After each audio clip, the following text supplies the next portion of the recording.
Começa agora a teleaula número 1 do curso de espanhol. Bons estudos!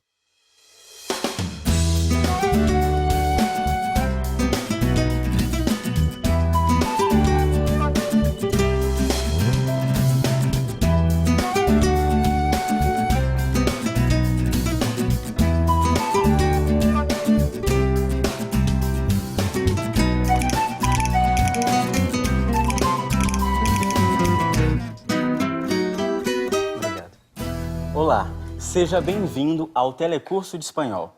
Eu sou o Sidney Santiago Cuanza e aqui, nas aulas do Telecurso, vou interpretar Gabriel, um estudante de letras que trabalha em um albergue ou, como se diz em espanhol, um hostal. E por isso, ele tem que estar com o espanhol na ponta da língua. Mas antes de aprender a língua, é sempre bom entender suas origens. E é sobre isso que vamos falar na nossa teleaula de hoje. Na teleaula de hoje, vamos apresentar os personagens do nosso curso e fazer uma viagem para ver como o castelhano estendeu seu domínio e se impôs sobre os demais idiomas e dialetos. Nós vamos também descobrir como o espanhol recebeu diversas influências ao longo do tempo. E ainda vamos ver alguns contrastes interessantes que aparecem dentro da própria língua. Ação! Obrigado. Trabalhar em um hostal, que é um pequeno hotel, dá ao meu personagem Gabriel a chance de conhecer pessoas do mundo todo. Gabriel adora a língua espanhola. Ele fica feliz quando chegam hóspedes que falam espanhol, coisas que acontecem sempre por aqui. Aliás, você sabia que o idioma espanhol é o quarto mais falado no mundo? O espanhol que conhecemos hoje é o resultado de mais de 1000 anos de transformação. Um processo que começou lá atrás, no século III a.C., na Península Ibérica. Naquela época, a língua falada era o latim vulgar. Soldados, marinheiros, barbeiros, escravos, todos usavam o latim vulgar para se comunicar. Porém, quando a Península Ibérica foi ocupada pelos romanos no final do século III a.C., uma transformação começou a ocorrer na língua.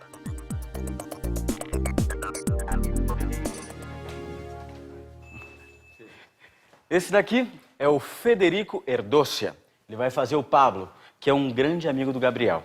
Não é isso, Pablo? Sí, como no. Nuestros personajes son muy amigos. Sí. Vai com ela. Aqui no Telecurso, eu vou fazer um músico espanhol que vem para o Brasil conhecer um pouquinho da música brasileira.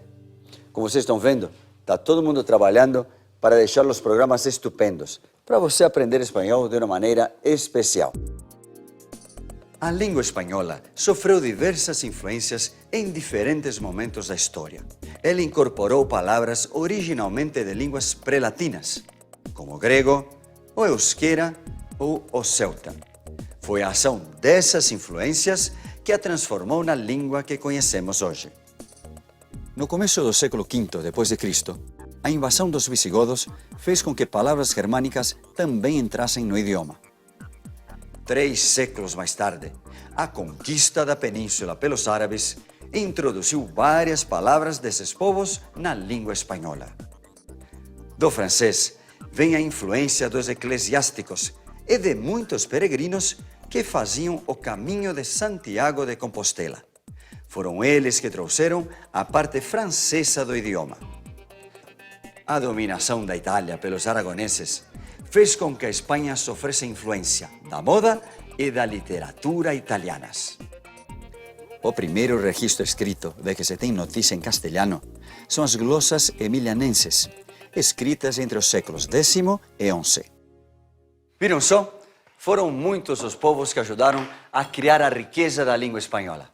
E o que eu gosto aqui no Hostal é que sempre tem um viajante que fala espanhol para bater um papo. Mas o nosso telecurso também vai acontecer em outro lugar. E é isso que Francis Helena vai mostrar para vocês agora. Bem-vinda, Francis! Muitas graças, Federico. Oi, gente! Olha esse cenário. Estamos na Hilandeiras, uma confecção que está crescendo e começando a exportar para os países da América Latina. E eu já estou quase pronta para interpretar Violeta. A minha personagem desenha e cria roupas. Mas ela não sabe nada de espanhol e ao longo das teleaulas aprenderá a falar com esses novos clientes. E para começar os estudos, Violeta já aprendeu que no final do século XV, as monarquias de Castela e Aragão se uniram. E foi com essa união que o castelhano aumentou bastante o seu domínio e se impôs cada vez mais sobre os outros idiomas e dialetos. Mas esse não foi um processo fácil. A reconquista da Península Ibérica começou com a luta contra os muçulmanos que ocupavam quase toda a Espanha e foi terminar com a recuperação do Reino de Granada, em 1492. Aliás, foi nesse mesmo ano que o castelhano foi definitivamente consagrado, com o aparecimento da sua primeira gramática, a gramática da língua castelhana de Elio Antonio de Nebrija. Mas a minha personagem não é a única aqui da empresa, não. A minha amiga Anelisa Assunção também trabalha comigo. Aliás, já era para ela estar aqui. Onde você está, Anelis? Oi, amiga. Mais uns 2 ou 3 retoquezinhos e eu já me transformo na Isabel, uma empreendedora que vocês vão adorar. Ela é agitada, criativa e super curiosa para aprender coisas novas. Uma das coisas que ela já aprendeu é que a língua espanhola se expandiu pelo mundo a partir da chegada de Cristóvão Colombo à América. E ela se enriqueceu ainda mais depois que teve contato com as línguas aborígenes que se falavam na América Hispânica, como Quechua, Aymara, Náhuatl, Mapuche, entre outras. Assim, com tudo que vimos até agora, podemos dividir a formação do espanhol desse jeito: o medieval ou castelhano antigo, que aconteceu entre os séculos X e XV, o moderno, que evoluiu a partir do século XVI até o final do século XVII, e o contemporâneo, desde 1713, data da fundação da Real Academia Espanhola, até os dias de hoje, em que, além do espanhol, existem algumas línguas cooficiais, como o galego, o catalão e o basco, e alguns dialetos, como o leonês, o aragonês, o andaluz, entre outros. A língua espanhola conta com contrastes tão grandes que é só escutar um argentino, um cubano e um mexicano para perceber na hora como soam diferentes entre si. Para entender melhor, vamos ver o que a Nathalie Cabanas tem a dizer sobre isso. Olá, pessoal! A minha personagem se chama Noemi. Ela nasceu na Colômbia, onde se casou com Luiz, um brasileiro que trabalhava por lá. Faz pouco tempo, Luiz foi transferido de volta para o Brasil e agora Noemi e sua família moram aqui.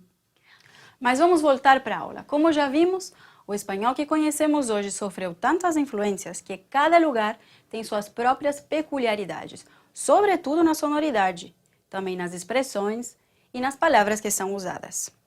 Olha só alguns dos contrastes no vocabulário. Por exemplo, se Pablo tiver que pedir uma carona e estiver na Espanha, ele teria que dizer Hacer autostop. Agora, se Pablo estiver em Cuba, seria dita de um jeito diferente. Dar botella. Já em Porto Rico, se falaria. Dar pon. No México, Pablo teria que dizer. Dar un aventón. Mas se não conseguirmos uma carona e tivermos que pegar um ônibus, também tem diferenças. Olha só. Na Espanha, Violeta teria que dizer. Autobús. Nas Antilhas, ela falaria. Guagua. Já no México, Violeta diria. Caminhão. E lá na Argentina, pegamos um. Coletivo. No Panamá, ela teria que falar. Chiva. Já se Violeta estiver no Peru, ela deve dizer. Gôndola. E no Chile, precisamos de um. Micro. Perceberam? Eu vou dar mais um exemplo de uma ação bastante comum: atender ao telefone. Vejam como o alô é diferente em vários países. Na Espanha, por exemplo, se diz Diga ou dígame. No Peru e no Chile, assim. Alô? Já na Colômbia, A ver? no México também é diferente. Bueno? No Uruguai ou na Argentina, eles atendem ao telefone assim. Hola? Já em Cuba, é assim. Que hay? Estas são pequenas amostras da diversidade que faz com que o espanhol seja uma língua tão singular e tão plural. Essa diversidade, bastante evidente na América Latina, é o resultado do contato do espanhol com as várias línguas locais, que influencia não só o vocabulário, como acabamos de ver, mas também a pronúncia. Dessa maneira, uma mesma palavra pode ser pronunciada de forma diferente nos diversos países latino-americanos, sem que isso interfira na comunicação entre os povos. Agora que já vimos isso, só falta um personagem para vocês conhecerem. Ele vive viajando por aí. Rubens Cristóforo, cadê você? Obrigado, Nathalie. E aí, gente, tudo certo? João, meu personagem, é caminhoneiro dos bons. E ele viaja muito pela América do Sul. E nessas viagens ele acaba conhecendo muita gente que habla espanhol. Afinal, além de ser falado na Espanha, o espanhol é oficial em 19 países da América e do Caribe, como México, Costa Rica, Venezuela e Argentina. E também é o idioma nativo de algumas zonas dos Estados Unidos, como Novo México, Texas, Arizona, Califórnia e Flórida. É por isso que o castelhano é uma língua fundamental hoje em dia. Mas espera aí, você sabe qual é a diferença entre espanhol e castelhano? Afinal, tem diferença? Eu sei que não é igual, mas não sei dizer a diferença. Eu acho que deve ser igual. Eu acho que é igual. Acho que não tem diferença. Eu acho que a diferença é diferente. Eu acho que tem bastante diferença entre o espanhol e o castelhano. É igual, sim. Essa é uma dúvida muito comum, mas fácil de entender. Nos países da América onde se fala espanhol, os dois termos são considerados como sendo sinônimos. Entretanto, para muitos falantes bilíngues da Espanha, a denominação espanhol engloba outras línguas nacionais, como o galego, o catalão, o valenciano e o basco, que são considerados idiomas oficiais das suas respectivas comunidades autônomas. Viram só? As aulas ainda nem começaram para valer e nós já aprendemos um monte de coisas. Mas ó, antes de terminarmos essa primeira aula, que tal uma revisão do que a gente viu hoje? Al oro, que llegó la hora del repaso. Na teleaula de hoje, aprendemos que a língua espanhola é o resultado de mais de 1000 anos de história. Descobrimos que o espanhol é o reflexo de várias influências que foram determinantes para a sua formação. E que, ao longo do tempo, ele se sobrepôs às línguas cooficiais e aos dialetos. E ainda entendemos que o espanhol é oficial em 19 países e que, em alguns casos, existem formas diferentes para se dizer as mesmas coisas em diferentes lugares. Bienvenidos al telecurso de español. Les deseo a ustedes que disfruten al máximo de nuestras clases. Bem-vindos ao telecurso de espanhol. Desejo que vocês aproveitem ao máximo as nossas aulas. Eu já estou pronta. Já sei o texto, já terminei a maquiagem e estou ansiosa para começar a gravar. Acho que é a minha personagem Isabel que já está tomando conta de mim. O quê? Já vai começar? Ai, peraí que eu ainda tenho que passar minhas falas. Peraí. Agora já está tudo pronto. Vamos juntos estudar e aprender um novo idioma. É isso aí, gente. Espero que vocês tenham gostado de conhecer os bastidores da nossa equipe. Aqui, nós já estamos prontos. E vocês? Preparem-se, o nosso caminho começa agora.